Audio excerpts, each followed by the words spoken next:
Hey friends, welcome back to the channel. My name is Ashish, and today let's look at the iPhone 12 family silicone and leather cases, the MagSafe cases for the iPhone 12 family.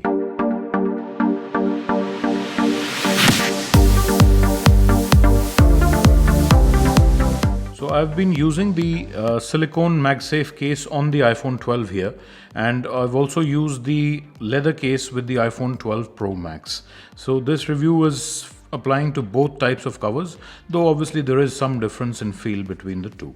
So inside the box, quite simply you find the MagSafe case. So basically that's the MagSafe case that you get inside the box. You can see that it's got the magnetic lining here so that it can attach to the MagSafe charger.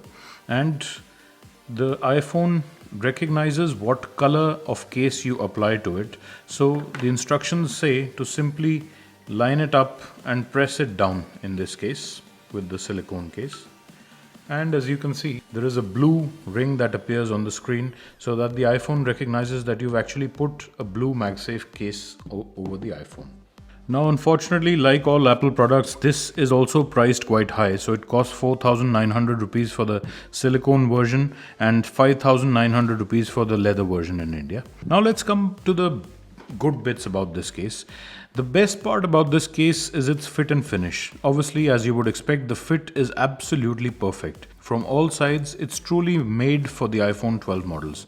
And this particular case fits the iPhone 12 Pro as well. So the iPhone 12 and iPhone 12 Pro, it takes both of them here.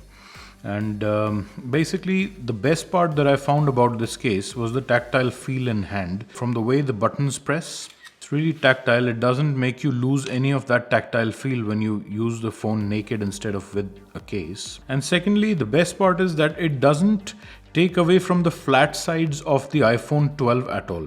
So when you're holding it, you're fully aware of the new design of the iPhone 12.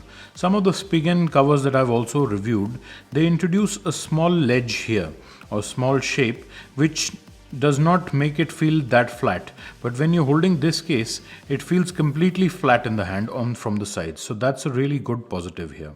The buttons is really tactile and clicky. The fit is nice. It offers a slightly raised lip, so your cameras are completely recessed inside, so they will not touch the surface when you put the phone down on a table or a surface. And the same applies for the front. So the screen is slightly recessed even after applying the Spigen screen protector here. So when I put it flat down like this, it doesn't wobble at all and doesn't touch the screen. So it offers the required protection. Same with this side. It offers the required protection without your camera module touching the surface or the table. So all in all, really good in terms of the protection offered and the tactile feel, the fit and finish, the quality, and also the ability to natively charge via the MagSafe charger. So we've got the new MagSafe charger here, and as soon as you bring it to the back of the iPhone, it clicks in place and it starts charging the iPhone. So really nice in that sense. It has very good magnetic pull because the case itself has magnets, plus the iPhone has magnets. So this hold is quite strong, as you can see. So all in all, this is a great case, and apart from the price, there is just one negative that I have to mention, and that has to do with its dust ingress protection, which sadly it doesn't have much of. So basically what that means is that when you have this case on and when you take it off, you will find that there are dust particles that enter the back of the iPhone. So many a times you will have to clean the backs because they tend to get, especially next to the camera module, you'll find that dust particles tend to accumulate. And this is more so than some of the other Spigen cases I've used with the iPhone 12s and with this one. So the dust ingress protection isn't that good on this phone, presumably because there are cutouts here for the alert slider plus for the camera, and there isn't really something that holds the dust back from here. So there is the possibility of dust entering the phone, and also the speaker grills and the lightning port cutout is there. So apart from the dust ingress bit, the other main criticism is the price. But besides that, it's a really nice case. Normally I don't actually find enough reasons to recommend the expensive Apple silicone cases every year, and instead you could do well with something like a Spigen case, which I have on the iPhone 11. So this is a Spigen case that I have on the iPhone 11 here. It's decidedly heavier in the hand, at least it feels heavier, and the feel of the silicone is actually more rubbery than this. This is a lot more premium. The Apple case is a lot more premium. But having said that, it offers the same kind of protection to the phone and probably at a fifth of the price. So for the previous generation iPhones, there was little reason to go for the official Apple case in place of something like a high quality aftermarket case like Spigen. However, this time with the added MagSafe functionality and the design of the case itself, this is a really highly recommended product this time.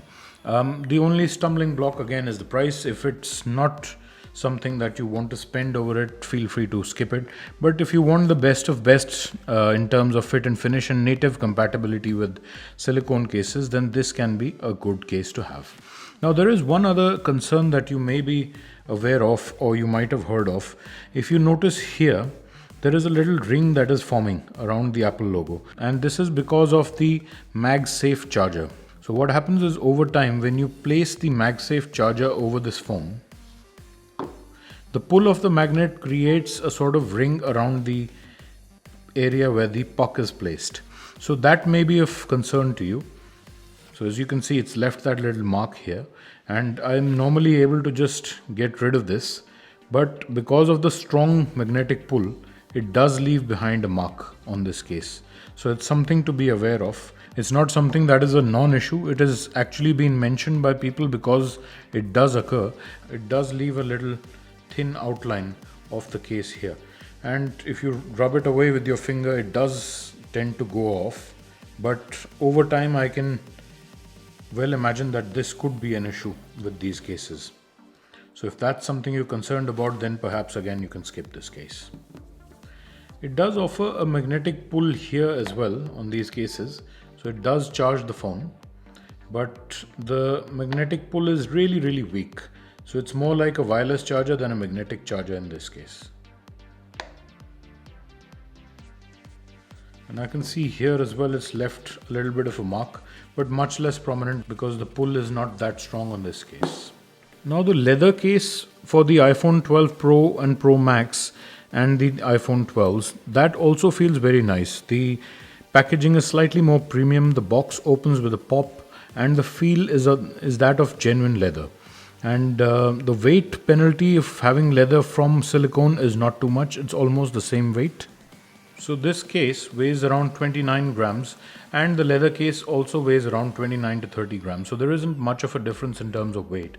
In fact, the Spigen cases that I reviewed recently, the liquid crystal and the ultra hybrid cases, they're also about 29 to 30 grams. So in terms of weight, there isn't much saving, although it does feel a lot lighter. And that the same goes for the leather case. So there you have it. All in all, it's a fantastic case and I really like it.